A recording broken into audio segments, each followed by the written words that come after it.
Mesdames et messieurs, merci de votre fidélité à Diouroup TV, votre chaîne des valeurs et du développement. Aujourd'hui encore, comme les autres jours, nous sommes déplacés pour rencontrer une autorité que vous allez découvrir lorsque nous allons entamer ou entrer dans le vif du sujet de cet entretien avec l'ancien député APR de Grand Yoff. Il se nomme Abdoulaye Ndiaye. Monsieur Abdoulaye Ndiaye, assalamu alaikum, bonsoir. Malikum salam, très heureux de vous recevoir et de partager quand même cette belle plage de communication qui, j'espère, à terme va enrichir tout ce qui nous regarde d'apport nouveau. Quand on parle de Abdoulaye Ndiaye, quelles sont ses origines? Ouais, ses origines sont des origines sérères. Je suis petit-fils de Boursine, de père et de mère. Je suis né à Fatick, j'ai grandi. J'ai fait mes études élémentaires à l'école d'Undouk.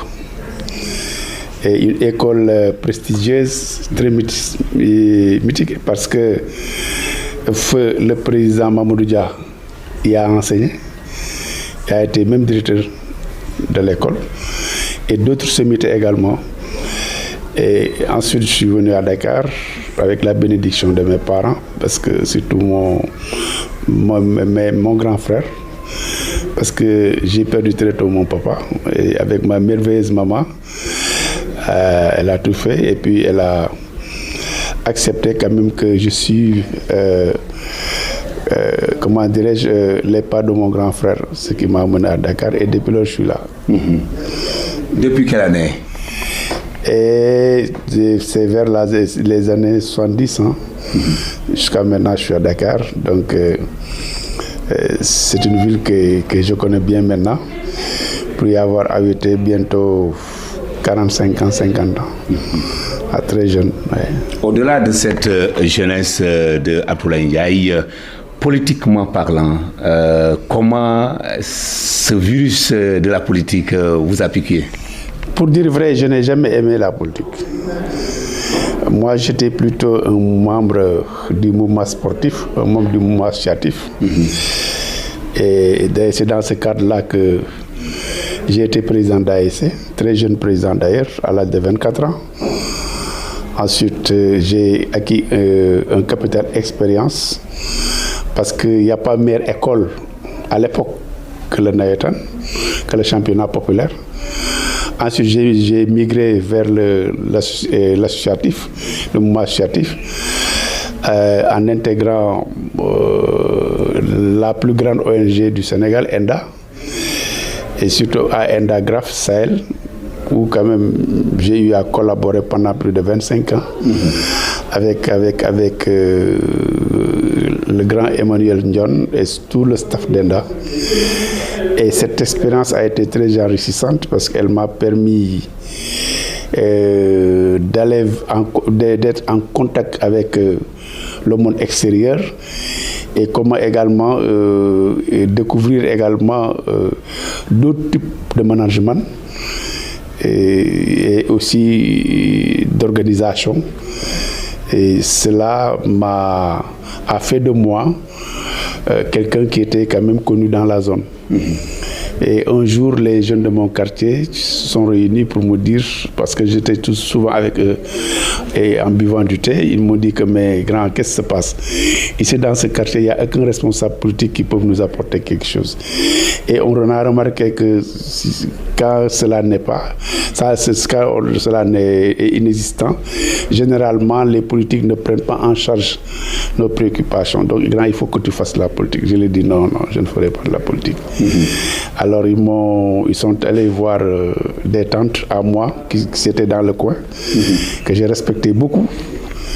Et une de ces mamans, feu Nanta Kouate, m'a appelé pour me dire que en Wolof, ne m'a teranga kenn du ko rejeté. Donc il faudrait essayer d'expliquer aux jeunes, ils ont confiance en toi, personne ne sait pourquoi ils voudraient que tu fasses de la politique.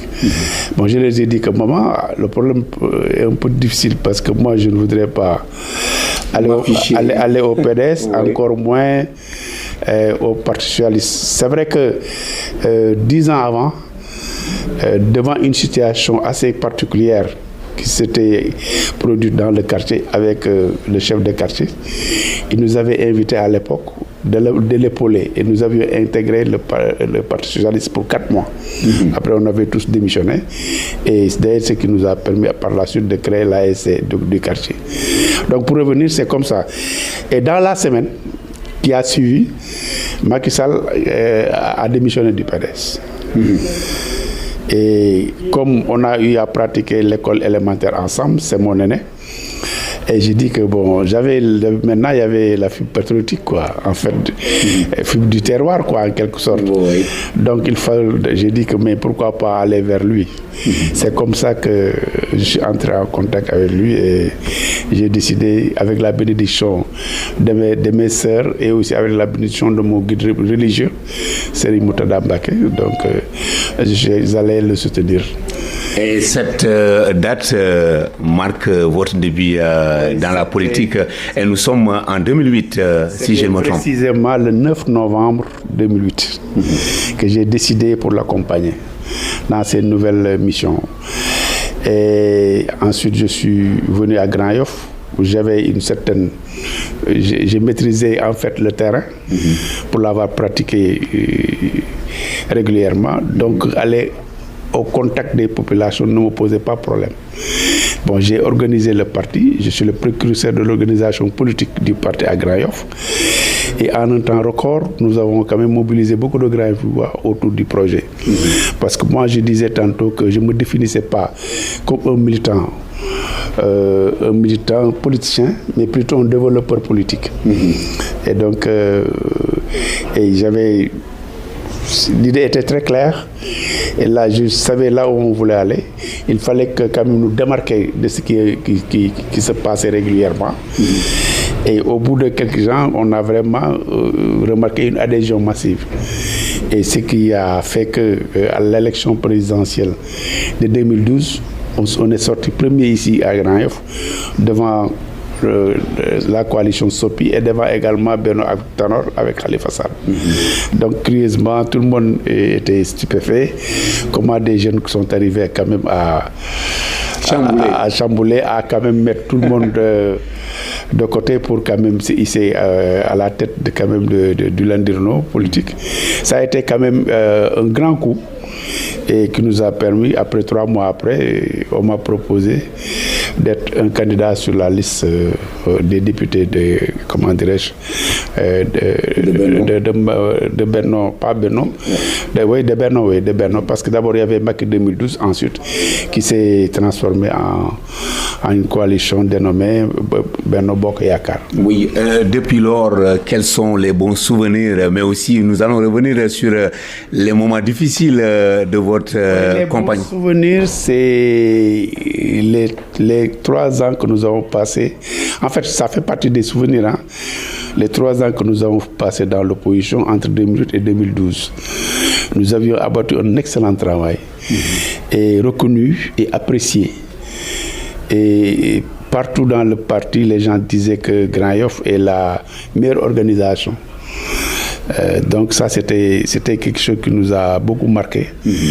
Ensuite également, mon premier jour, le jour de l'installation des députés de la 12e législature.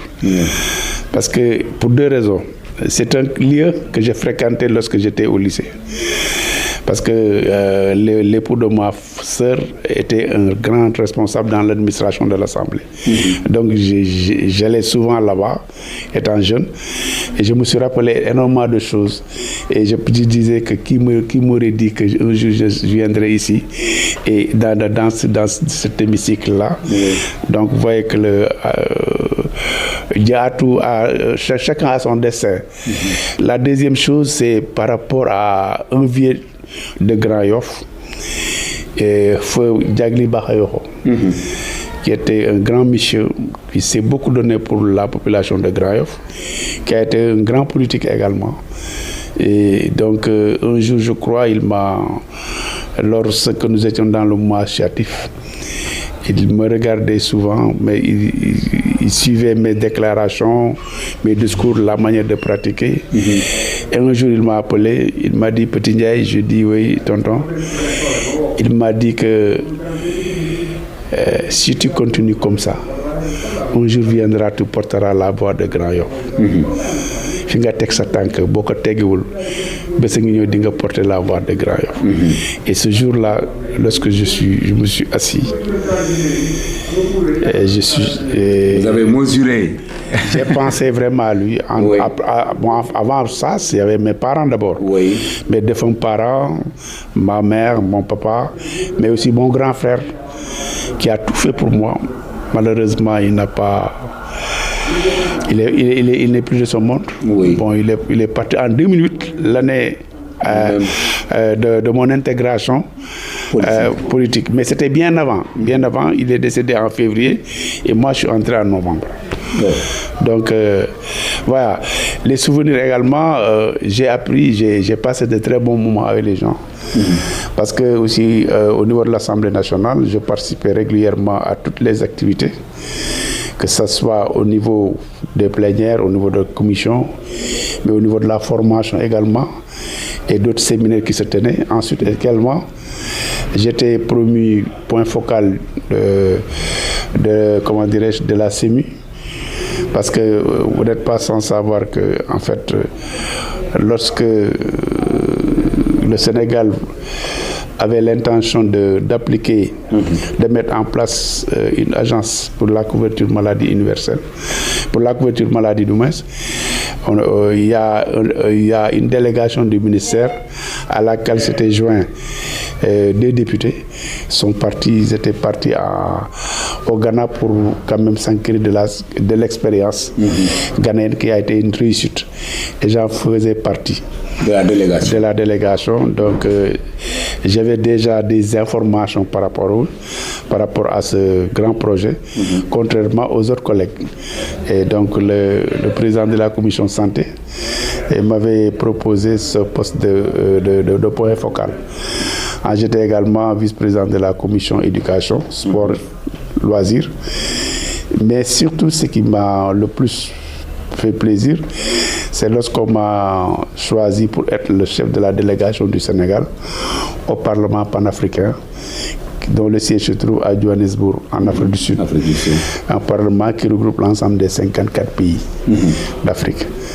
Et dans cette assemblée, dans ce parlement également, j'étais président de commission là-bas.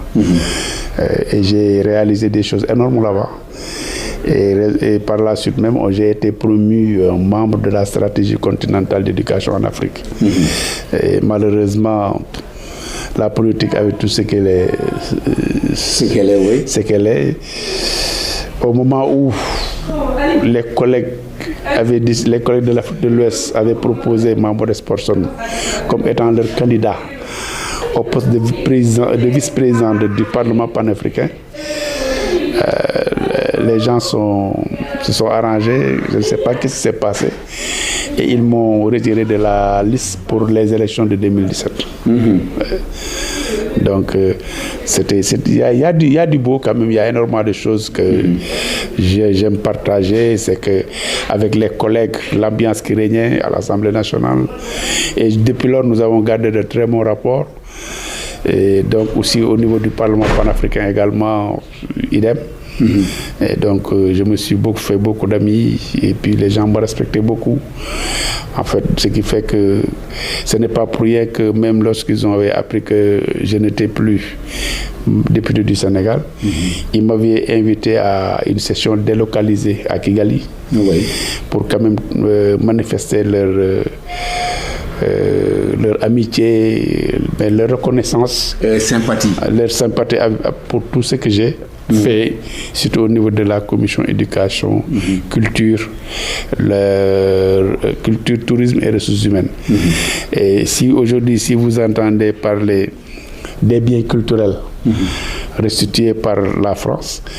La loi type, c'est moi qui l'ai initiée au niveau du Parlement panafricain, avec la collaboration de la direction de la protection culturelle de l'Union africaine.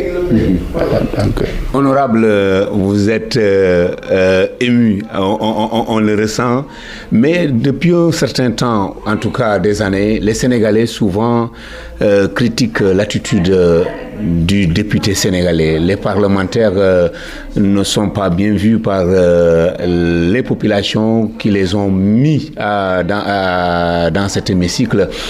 Aujourd'hui, après le recul, comment vous appréciez le travail des députés? La question est de savoir si est-ce que c'est le député qui ne fait pas son travail correctement, ou bien ce sont les populations qui ne comprennent pas la mission du député. Voilà. Et que répondez-vous aussi? Je crois à les deux à la fois. Oui. Parce que quand on est investi, oui, vous êtes sur une liste d'un parti, mais dès l'instant que vous êtes élu, vous devenez député du Sénégal. Donc, il faudrait comprendre pourquoi vous êtes là. Pourquoi vous avez ces avantages. Vous êtes là pour le peuple. Donc la première chose à faire, c'est de s'imposer le devoir d'être utile à la nation. Il faut être ponctuel. Il faut être assidu d'abord. Ponctuel. Participatif, quelqu'un qui participe. Quelqu'un qui apporte sa modeste contribution à tout ce qui se fait. Et qui représente dignement les populations. Ensuite, tu fais de la redevabilité. Tout ce qui se fait au niveau de l'Assemblée nationale, tu dois rendre compte aux populations. Mais le problème qui se pose souvent, si vous voyez certains Sénégalais, certains députés prendre la parole, par exemple, en plénière, pour se comporter d'une certaine manière, la question que les gens doivent savoir, qui doit être député? La manière dont nous choisissons nos députés, ça pose problème. Ouais. Ça pose problème. Personne, il n'est pas dit que tout le monde doit être député. Un député, c'est un profil. Donc, parce que quand on te sert le budget du Sénégal, et tu ne sais pas qu'est-ce qu'un poste budgétaire, ça pose problème. Quand on te donne un projet de loi, et tu ne sais pas lire, tu ne sais pas, même si tu ne sais pas lire, mais tu n'as pas une certaine immunité qui puisse te permettre quand même de faire appel à quelqu'un qui t'accompagne dans la dynamique. On parle de ces assistants parlementaires. Même en dehors des assistants parlementaires, tu peux même prendre quelqu'un qui travaille avec, par exemple. Quelqu'un même qui travaille avec toi, qui a un certain background. Des fois, il t'explique, parce qu'il y a moi, je connaissais à l'époque des députés qui n'ont jamais appris la langue française. Mais quand ils interviennent, tu penses qu'ils sont des titulaires de master. Voilà. Parce qu'ils ont toutes les informations nécessaires par rapport à quand même au dossier. Donc il y a énormément de choses. Je crois que pour dire vrai, il faudrait que quand même que cette question soit reposée encore. Qui doit être député à l'Assemblée nationale? Ensuite, les Sénégalais, je disais tantôt, est-ce que les Sénégalais comprennent la mission du député? Parce que souvent, ils se focalisent de ce qui se passe à la télé en plénière. La plénière, c'est en fait l'aboutissement d'un processus. Parce qu'il y a des travaux en commission. C'est là où les gens travaillent.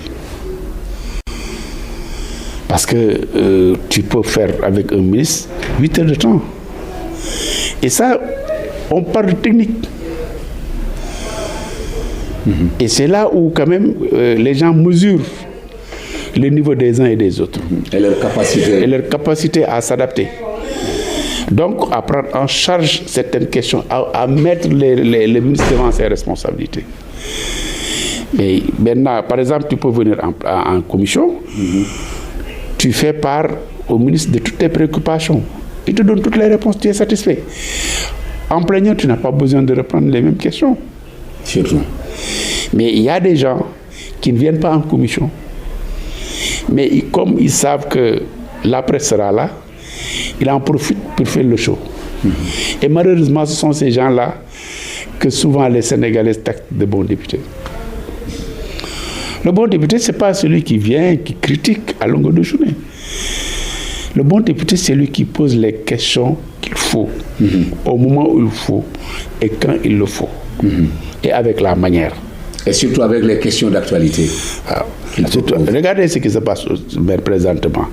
Souvent, les gens sortent même du cadre pour parler d'autre chose. Et parce qu'il y a un problème de culture. Parce que souvent, les gens, entre la majorité et la minorité, les gens se regardent en chaîne de faïence.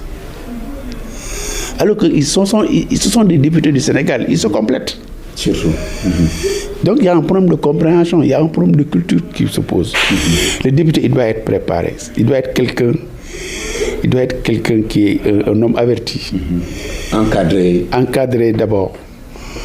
Et qui sache que l'hémicycle, c'est pas un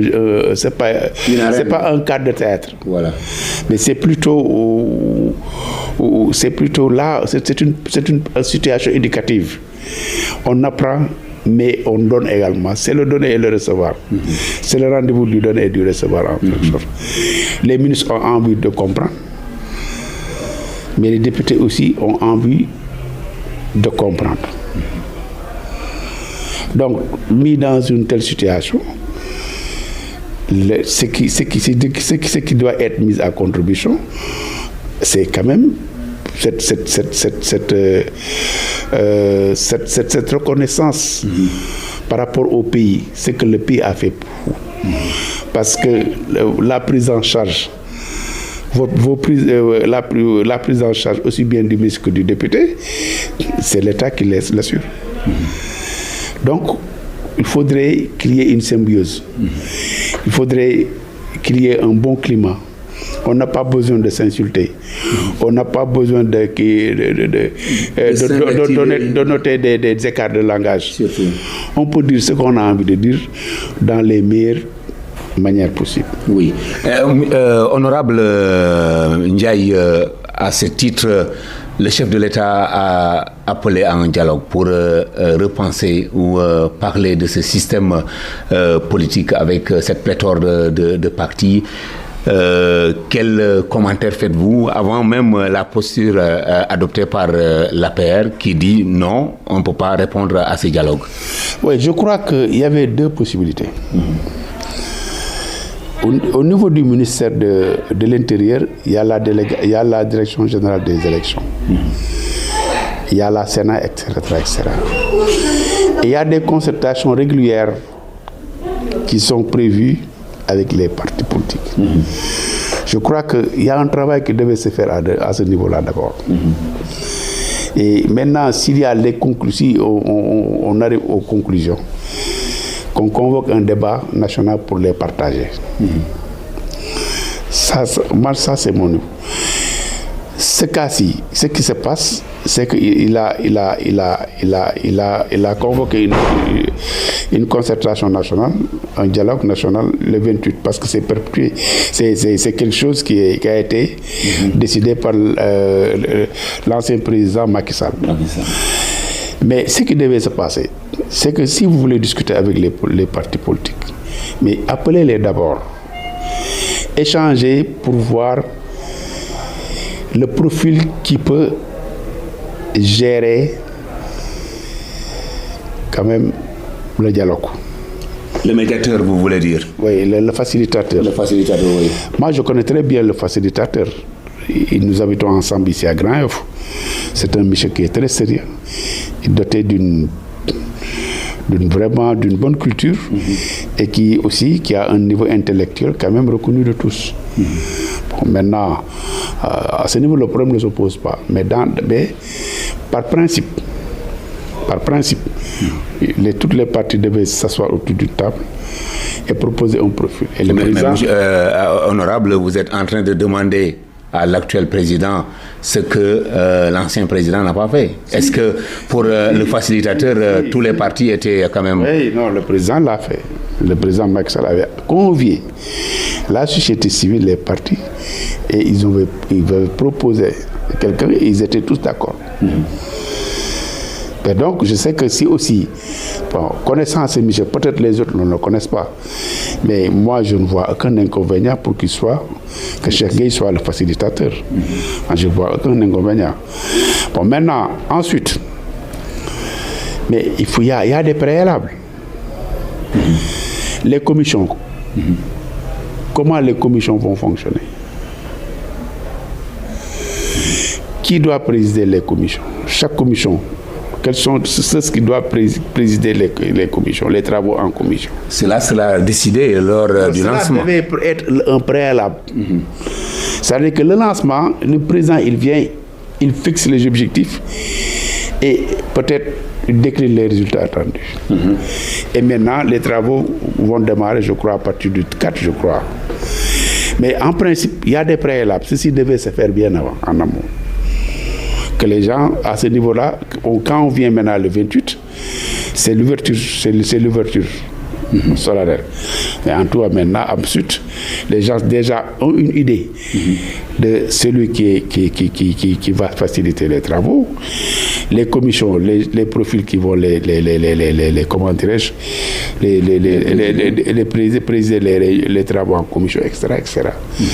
Bon, admettons, regarde, bon, aujourd'hui par exemple, on peut venir le 28 et faire une proposition après par la suite et que les partis ne tombent pas d'accord. Sur les présidents de commission. Bah, mais il y a déjà les TDR qui ont été envoyés. Non, les TDR, même les lettres d'invitation, il y a des problèmes. L'APR vient de recevoir aujourd'hui sa lettre d'invitation. Aujourd'hui même, nous sommes le 22. Alors, oui, le 22. Alors que hier, en recevant la société civile, la société était très gênée de constater que jusqu'à hier, l'APR n'avait pas reçu son invitation. Mais honorable, nous allons nous accorder. C'est l'APR qui a tenu une rencontre pour dire qu'elle ne va pas répondre à ce dialogue. Mais on ne peut pas inviter quelqu'un qui te dit que je ne viendrai pas. Non. Mais pourquoi donc la société civile est venue rencontrer l'APR hier? Oui. Pourquoi? Mais c'est pour tout simplement poser des questions sur le refus de l'APR. Non, ça c'est pas ça. Ça dit que... Expliquer administrativement, l'État envoie des correspondances à tous les partis. Maintenant, s'ils disent qu'ils viennent, parce qu'un parti peut dire OK, et au dernier moment, il se retire. Un parti dit OK, on ne vient pas. Au dernier moment, ils disent OK, on comprend maintenant. Mais en tout cas, ce qu'il y a lieu, c'est que dialoguer, l'Alliance pour la République ne peut pas refuser dialogue, d'autant plus que le président Macky Sall a toujours quand même prôné pour un dialogue. Donc c'est contradictoire. Mais il y a un contexte qui est là. Et c'est après analyse de ce contexte que les gens ont décidé quand même de ne pas répondre. Maintenant, qu'est-ce qui devait être la position de l'État? C'est ça. Est-ce que le président a essayé de voir, ou bien par l'entreprise du gouvernement, est-ce que les ministres concernés ont fait un pas pour expliquer aux gens pourquoi ça? Ou bien qu'on invite la société d'aller vers ces partis pour comprendre. Et s'il y a nécessité de faire de bons efforts, qu'ils le fassent. Mais cela n'a pas été fait. Et vous pensez qu'il n'est pas trop tard? Nous sommes le 22, il reste que 6 jours. Ce n'est plus possible, mon cher ami. Et puis, le contexte, comment pouvez-vous imaginer qu'avec tout ce qui se passe avec le parti, que le parti décide d'aller au dialogue? Parce qu'ils sont en train d'arrêter des ténors du parti. Du parti, et puis avec une démarche des fois assez confuse. Hein? Même par rapport à la levée de l'immunité parlementaire. le processus a été bafoué. Donc tout ça. Ensuite, vous taxez les éléments de pâte de résidus. Ensuite, il n'y a pas un climat favorable à ça. Alors qu'en amont, c'est ça qui devait être d'abord réglé. Il devait en principe rencontrer les partis, discuter avec les partis. Mais qui devrait le faire? Le gouvernement. Par exemple, demander à la société civile de lui confier ces tâches-là. Et s'il y a nécessité maintenant de rencontrer le président, qu'il le fasse. Et il y a des canaux adéquats pour ça. Maintenant, quand il va convoquer, lorsqu'il décidera de convoquer, les gens pourront répondre positivement. Je crois que c'est ça qui est important. Les quelques points mis en avant par l'APR, c'est ces arrestations, ces emprisonnements, mais aussi le rapport de la Cour des comptes qui a chargé presque l'ancien régime, mais aussi le fait qu'il y a des mots tenus par le Premier ministre Ousmane Sonko qui parle de résidus, mais on se rappelle aussi, honorable, que l'APR a traité les ténors de... Qui dans l'APR? Attendez, que l'APR, il y a beaucoup de gens qui ont dit que le PASTEF, c'est des terroristes. On a entendu ici qu'il y a des forces occultes. Est-ce que vous avez une fois entendu le président de la République, du Sénégal, de Macky Sall, tenir ce genre de propos? Est-ce que ce sont non, on va se comprendre. Est-ce que le président de la République, Bassirou Diomaye Faye, a traité l'opposition de résidus? Il a traité? Est-ce que c'est lui qui a traité l'opposition de résidus? Non, vous savez, dans ce cas actuel, le problème c'est que le président de la République actuelle n'est pas le chef de parti. Raison de plus pour répondre à son appel. Non, mais j'ai dit, la personne n'est contre. Mais il y a des préalables qui n'ont pas été respectés. Il y a des préalables.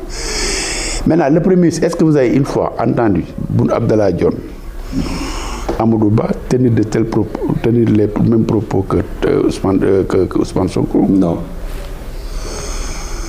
Même tout ça, c'est bon. En fait, tu sais, en fait, ça, je ne me focalise pas sur ça. J'ai dit, ce qui est important, c'est que pour dialoguer avec des gens, il faut un climat serein. Il faut que les gens viennent avec une certaine sérénité quand même. Imaginez que les gens de l'APR viennent et ils sont en face du président et du premier ministre. Est-ce qu'ils peuvent se parler dans le contexte actuel? Mais le dialogue, c'est pour trouver des solutions. Mais pour trouver les solutions, il faut faire ce que Macky Sall avait fait. J'ai dit tantôt, au niveau du ministère de l'Intérieur, il y a tout un dispositif qui est prévu autour des rencontres périodiques avec les partis politiques. Normal. Ces questions, on pouvait les régler d'abord là-bas. Les préalables, on pouvait régler tous ces préalables là-bas. Ensuite, libre au président de décider de la date et du comment organiser ce dialogue. Ce dialogue. Oui. Parce que le problème, ce n'est pas le nombre qui sera là-bas, mais plutôt c'est ce qui représente quelque chose dans ce pays. Un dialogue où l'Alliance pour la République ne participe pas, qui est actuellement la deuxième force du pays, qu'on le veuille ou non. Donc, ensuite, il y a d'autres également entités qui ont décidé de ne pas y aller. Mais vous verrez que même les partis qui ne sont pas même reconnus vont tout faire pour être présents. Et on va vers de nouvelles alliances politiques. Mais dans ce contexte honorable, est-ce qu'il ne serait pas très dangereux pour l'Alliance pour la République de refuser d'aller à ce dialogue, puisque de nouvelles alliances vont se créer et vous êtes déjà une alliance. Est-ce que c'est pas le moment de mettre de côté, quelles que soient les difficultés, de dire que on va... Vous savez, mon cher ami, nous avons eu une coalition qui a duré 12 ans. C'est vrai que en termes de durée, d'existence, quoi, oui. Personne n'a fait mieux que nous. Oui. C'est une première. C'est une première. Mais en réalité, si vous prenez notre parti, qu'est-ce que le parti a gagné? On a gagné, rien du tout. Parce que le président mettait le focus sur la coalition et non pas sur le parti. Et c'est ce qui a fait qu'aujourd'hui, nous connaissons toutes ces difficultés-là. Le parti était relégué au second plan. Contrairement au président Abdoulaye Wade, contrairement à ce que Ousmane Sonko a fait, et Ousmane Sonko a retenu la leçon. C'est pas pour rien qu'il a dit à la veille des élections législatives qu'ils vont aller à ces élections au nom du passé. Ousmane, c'est un grand stratège. Hein? Il faut quand même lui reconnaître cela. Parce qu'il sait pertinemment des petits partis vont venir qui ne peuvent même pas mobiliser 10 personnes. Ils vont se dire, voilà, on est là, et à chaque fois on dit, oui, on n'est pas associé au travail, on n'a pas eu de nomination, etc. Il a su quand même surmonter cette question. Je pense que lui, c'est la leçon de Yewwi Askan Wi qu'il a aussi éveillé. Et de Benno Bokk Yakaar aussi. Oui, c'est vrai, la coalition Yewwi Askan Wi. Et de Benno Bokk Yakaar également. Voilà. Si nous parlons... D'ailleurs, tous les partis, généralement, tous les partis qui étaient avec nous, où sont-ils maintenant? La majeure partie nous ont trouvé le dos. Parce que le pouvoir est terminé. Mais dans ce contexte, l'AFP a dit que nous allons partir, le PIT, le PS, tout cela, est-ce que vous risquez de ne pas... Ça ne nous gêne pas. Ça ne nous gêne pas. Ces partis, s'ils étaient dans la même situation que nous, ils auraient agi de la même sorte.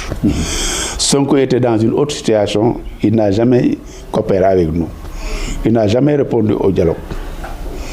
Et pourquoi les gens veulent maintenant qu'on mette en parenthèse ce qui nous arrive actuellement et aller au dialogue? Pourquoi? Imaginez-vous, on part au dialogue. Quelle sera maintenant la réaction de toute la région de Matam avec Farba Ngom? Et les autres qui se sont décarcassés pour nous, qu'est-ce qu'ils vont dire? Et les autres qui attendent? Parce qu'on a l'impression, on est en politique, hein? Ça c'est mon analyse. J'ai l'impression qu'ils vont faire focus sur sur tous nos maires, pour leur créer des problèmes, les mettre en prison et organiser des élections anticipées. C'est comme si vous n'êtes pas trop d'accord avec la reddition des comptes, honorable. Qui n'est pas d'accord? Mais c'est dans ce contexte-là qu'on est en train de... Non, la reddition c'est comme c'est qui, on a attaqué qui? Oui, ces maires-là dont vous faites... Par exemple, ceux qui sont accusés, ceux qui sont... comment dire, ceux qui ont... Les cinq qui sont au niveau. Sur quelle base on les a... comment dirais-je, on les a inculpés? Sur quelle base? Aucun rapport ne les a épinglés. Mais honorable, je pense qu'on n'est pas dans le même pays. C'est un rapport sur les forces Covid-19. Vous avez vu les rapports? Ah oui. Cite-moi un seul ministre qui a été cité. Non, attends. Je ne peux pas... Non, attends. C'est le DAGE qui est l'ordinateur des dépenses. Le ministre n'est pas ordinateur des dépenses. Comment tu peux épingler un ministre? Le DAGE, c'est le ministre qui est ordinateur des dépenses. Non, c'est pas le ministre n'est pas ordinateur des dépenses. Au niveau national, c'est le ministre des Finances qui est ordinateur des dépenses et non le président de la République.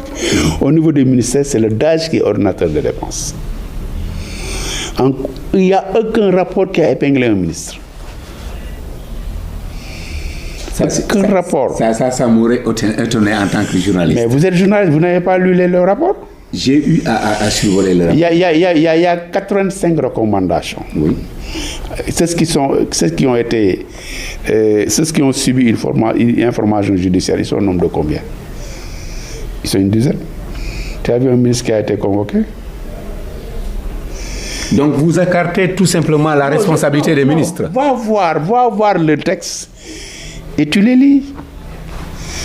Même les autres rapports dont on parle. Dites-moi quel est le ministre qui a été épinglé? Dites-moi. Donc vous voulez faire croire aux Sénégalais qui vous suivent? Non, si, parce que il y a des rapports de l'OFNAC. Attendez, il y a des rapports de l'OFNAC. Il y a des rapports de l'IGE. Donc il y a tellement de rapports. La CENTIF, quand même, a fait. C'est quoi? Attendez, c'est une cellule. C'est de quoi? Qui s'occupe de quoi? Mais attends. Là, tu as vu les rapports de la CENTIF? Non, vous ne pouvez pas venir ici me dire que... Dites-moi s'il y a un ministre qui est épinglé par la CENTIF. Mais ça, c'est les enquêteurs qui peuvent le dire. Non, mais il y a des rapports. Les rapports, la CENTIF... Attends, d'abord, vous êtes journaliste. Oui. Et très honnêtement, voilà le problème du Sénégal. Vous, les journalistes, vous ne faites plus de la recherche-action. Vous pensez? Non, vous ne faites plus de la recherche-action.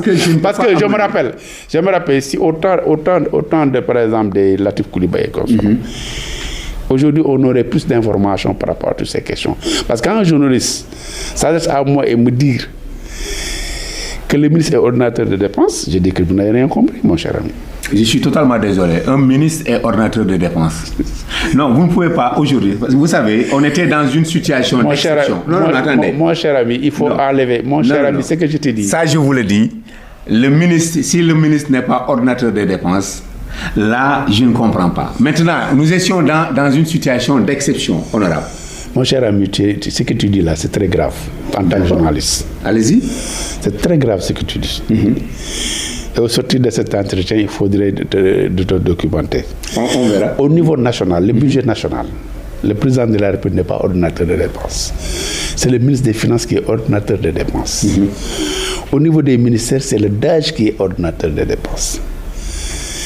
Ce qui s'est passé, ce qui s'est passé avec, par exemple, au niveau du ministère de l'Équité et de la Solidarité. Oui. Le DAGE, on dit qu'il y a un trou de 2 milliards et quelques. Oui. Vous savez ce qui s'est passé? Un arrêté ministériel qui fixe les prix de denrées. Vous savez qu'est-ce que la loi dit? Ne doit pas dépasser 4 mois. C'est 2 fois renouvelable.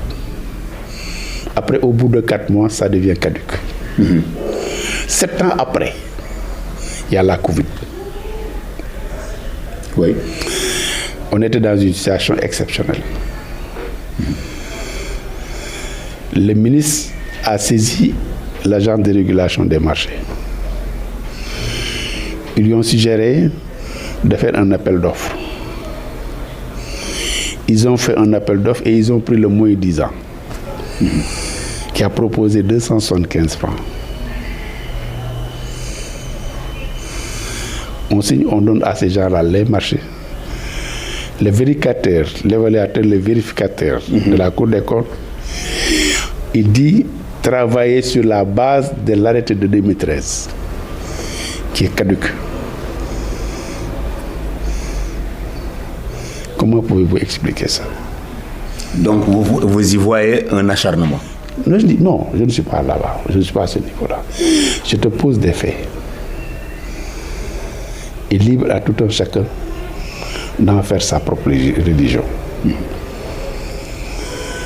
Je dis encore une fois de plus, c'est le DAGE qui est coordinateur. À l'époque, c'était les ministres. Mais avec l'UEMOA, les données ont changé. Avec le budget programme, c'est le ministre, c'est le DAGE maintenant qui est ordonnateur de dépenses. Et qu'est-ce que, par exemple, ce sont les DAGE qui ont été convoqués. Oui. Et qu'est-ce que... On n'a pas vu aucun ministre, j'ai dit, aucun ministre qui est épinglé par ce dossier. En tout cas, on va essayer de continuer parce que ce que moi j'ai lu, un Mansour Faye qui fait une conférence pour donner les directives, pour dire que j'ai dit. Et les journalistes l'ont posé des questions. On a entendu on aurait entendu, pour revenir sur la base de tout cela, qu'il y a, par exemple, du gré à gré. Et il a dit à un journaliste, vous me reposez cette question-là, je vous porte plainte. Donc, mais de gré, s'il n'avait pas d'ordonnance à donner. Mais ce n'est pas la première fois que il se comporte comme ça. Il dit ça qu'il a fait, d'autres l'ont fait. Mais c'est une personne comme vous et moi. Mais mon cher journaliste. non,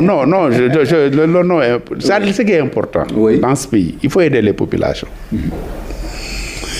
Et partout, c'est comme ça.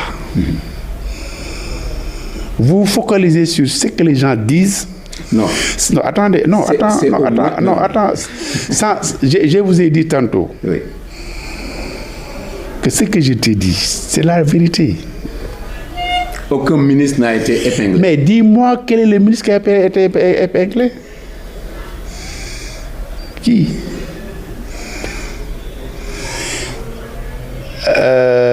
Comment dirais-je? Le ministre de la Culture. De la Culture du Sénégal. Le DAGE a été épinglé. Il est venu avec toutes les preuves. Il a été libéré. Attention, mon cher. C'est que ce pays-là, le DAGE exécute. Non, mon cher ami, fais-moi confiance quand même. Moi, ce que je te dis, c'est la triste vérité. En fait, j'y gagne quoi? Quand vous ne dites pas la vérité, j'y gagne quoi? Vous me connaissez très mal, mon cher ami. C'est pas parce que je suis de la paire. Hein. Si on déconne, je dis que la paire déconne. Moi, c'est ma philosophie. Hein. Je vous disais tantôt que je me considère comme un développeur politique. Moi, la politique, c'est une question de valeur. Et si vous étiez ami au niveau des réseaux sociaux, il m'est arrivé à des moments, mais je fustigeais l'attitude de certains de nos camarades ministres ou bien membres du secrétariat national pour leur comportement. Et vous avez à un certain moment parlé de la réorganisation du parti. Oui, parce que je voyais ces choses-là venir. Parce qu'à un moment donné, les gens ne disaient plus la vérité au président. Et c'est aujourd'hui qu'il s'est rendu compte de ça. Et ce sont les mêmes causes, la même situation qu'Abdou Diouf a vécu, la même situation qu'Abdoulaye Wade a vécu. Est-ce que c'est pas trop facile de dire que le président n'a pas été bien informé par ses collaborateurs? Parce que vous n'êtes pas dans l'État. Il faut demander à Diomaye, est-ce que c'est la même perception qu'il avait avant d'être président de l'État? Ou bien Ousmane Sonko, il te dira. Mais l'État, pour avoir de la chance, pour travailler, il faut que les gens qui t'entourent soient des gens qui croient en Dieu, des gens qui font tout, avec foi. Mais s'ils mettent en avance leurs propres intérêts, tu es foutu pour d'homme. Parce que, quels sont les canaux pour le président dans la quête d'information? Ce sont les renseignements. Les renseignements, c'est à plusieurs niveaux. C'est ce qui détient les renseignements. S'ils ont une autre ambition que d'informer vrai, qu'est-ce qui se passe? Moi, si je suis à un niveau des renseignements et je voudrais que Famara soit banni, est-ce que je vais faire de bonnes notes pour toi? Absolument pas. Au niveau de l'administration, quand vous êtes mon chef de service, je m'absente, je ne fais pas beaucoup de travail, mais nous sommes des amis. Est-ce que tu vas me dénoncer dans tes rapports?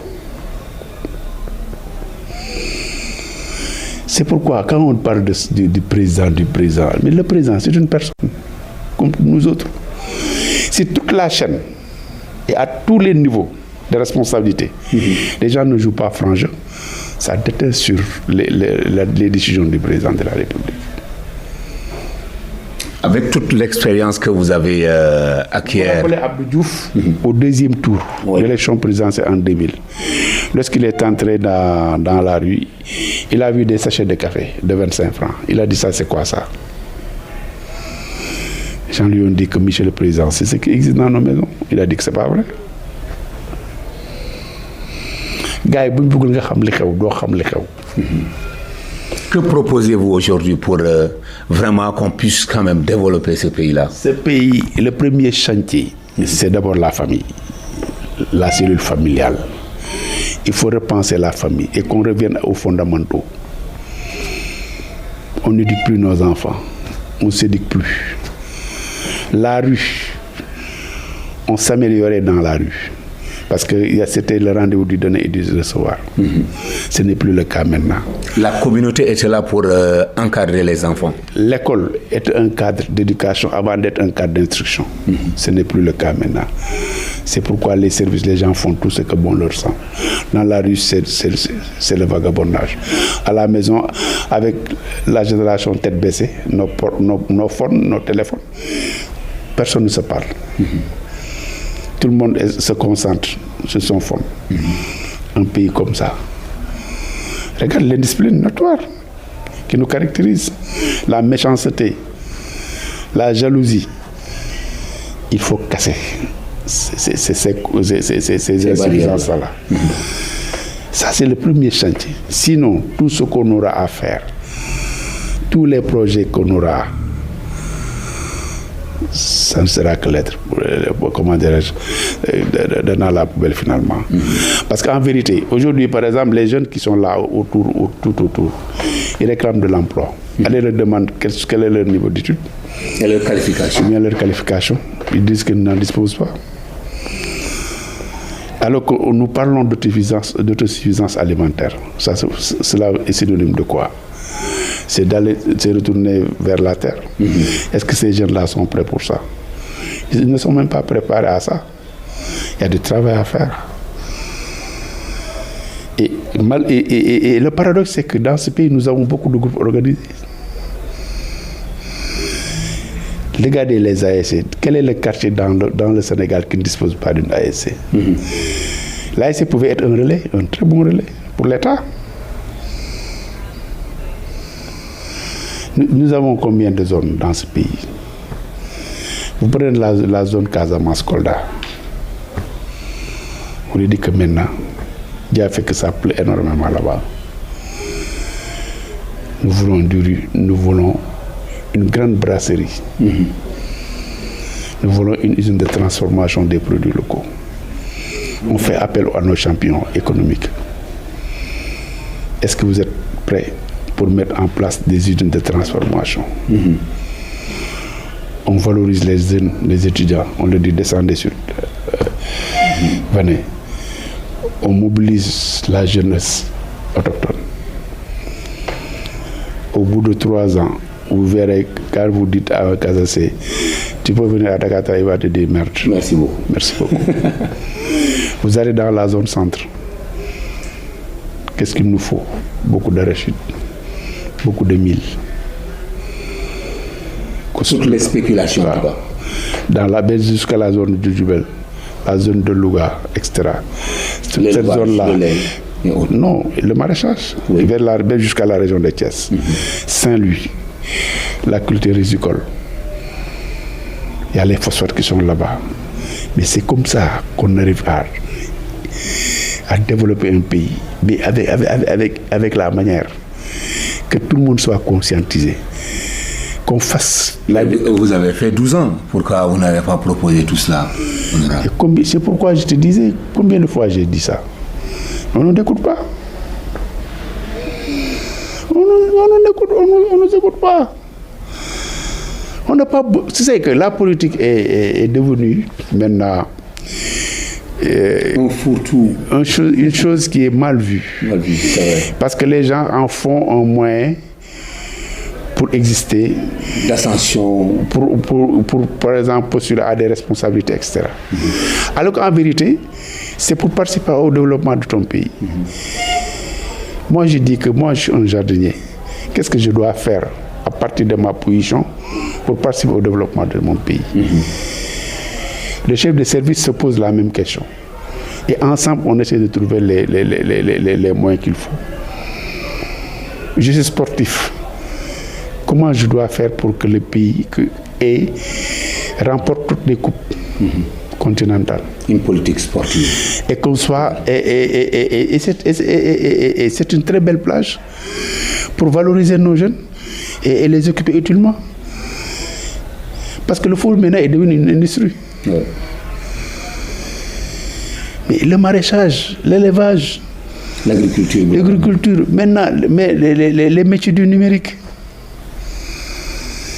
Mais c'est pas parce qu'on est là entre Macky Sall, Diomaye, Macky Sall, Ousmane Sonko. Non, on doit arrêter ces choses-là. Il faudrait que les Sénégalais aillent vers un pardon national. Qu'on se pardonne, qu'on s'écoute et qu'on mette nos énergies ensemble. Allez au Rwanda, allez au Ghana, allez en Ouganda, allez au Botswana. Vous venez ici, vous êtes décidérés.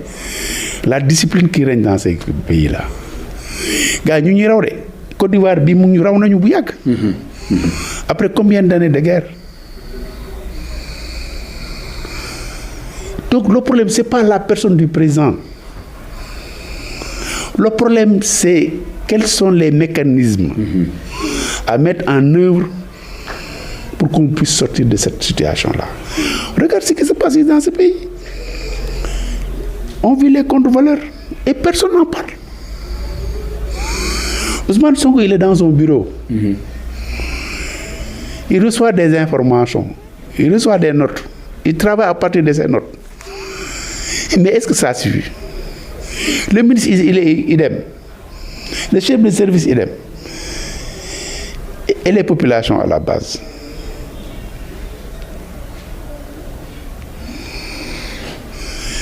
Un gros chantier. Un gros chantier. Il faut qu'on revienne aux fondamentaux. Il faut que nos enfants sachent et fassent la différence entre le bien public et le bien privé. Ce qu'ils doivent faire et ce qu'ils ne doivent pas faire. Aujourd'hui, regardez nos écoles, regardez nos instituts de formation. Sortez, vous voyez 10 écoles, ils font la même chose. Les mêmes filières. Tout le monde sait que maintenant, finance, banque, finance, comptabilité, le monde, comment dire, le milieu est saturé. Il faut repenser la manière. Les métiers du pétrole et du gaz. Mais il faut aller d'autres perspectives. Oui. Mais on ne le fait pas, on passe tout notre temps à faire la politique. Et la politique stérile que nous faisons. Honorable, en tout cas, Ndiaye, le mot de la fin.